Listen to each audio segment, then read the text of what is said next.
বুঝতে পারিনি ভাই। আমি বিজনেস না, আমি ডেপুটি ম্যান বলতেছি। আপনি আমার ডিটেলস পুলিশ কমিশনার থেকে জিজ্ঞেস করেন, আমার নাম্বারটা দেখাইন আপনি না চিনলে, বুঝছেন? বাড়ি কই? আরে টাকা এই তোর কথা এরকম, আর ঢাকা বাড়ি মানে? স্যার আপনি দেখেন না আমরা কি অন্যায় তোর অরিজিন কই তাই বল। বাড়ি কোথায় আমার বাড়ি স্যার আমি এখানে চাকরি করি কই চাকরি করিস?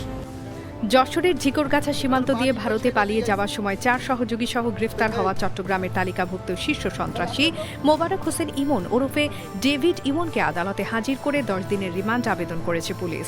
বৃহস্পতিবার 3 জুলাই তাকে চট্টগ্রাম আদালতে হাজির করা হলে আদালত রিমান্ড শুনানি শেষে আদেশ দেবেন বলে জানা গেছে।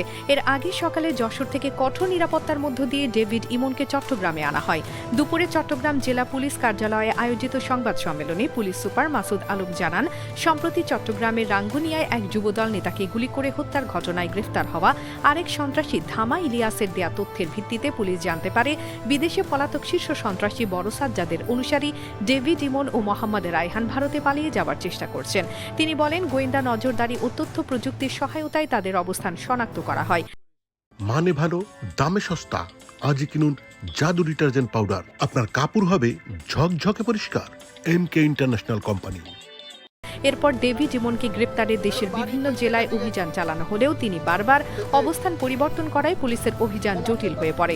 অবশেষে মঙ্গলবার দিবাগত রাত প্রায় 3টার দিকে যশোরের ঝিকরগাছা সীমান্তের ঝুমঝুমপুর এলাকা থেকে ডেভিড ইমনকে 4 সহযোগী সহ গ্রেফতার করা হয়। এ সময় তাদের কাছ থেকে একটি পিস্তল সহ বিভিন্ন ধরনের অস্ত্র উদ্ধার করা হয়েছে বলে জানিয়েছে পুলিশ। একই সময় নোয়াখালীর কোম্পানিগঞ্জে ডেভিড ইমনের সহযোগী মোহাম্মদ রায়হানকে গ্রেফতারে পৃথক অভিযান চালানো হয়। তবে পুলিশের উপস্থিতি টের পেয়ে তিনি পালিয়ে যেতে সক্ষম হন। তাকে গ্রেফতারি অভিযান অব্যাহত রয়েছে বলে জানিয়েছে পুলিশ। পুলিশ সুপার আরও জানান, ডেভিড ইমনের বিরুদ্ধে চট্টগ্রাম মহানগর ও জেলায় হত্যা, চাঁদাবাজি এবং অস্ত্র আইনের অভিযোগে অন্তত 13টি মামলা রয়েছে।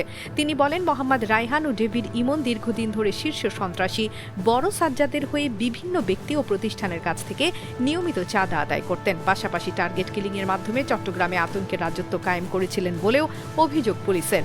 পুলিশ জানিয়েছে, পলাতক রায়হানকে গ্রেপ্তারে আইনশৃঙ্খলা বাহিনীর অভিযান অব্যাহত রয়েছে।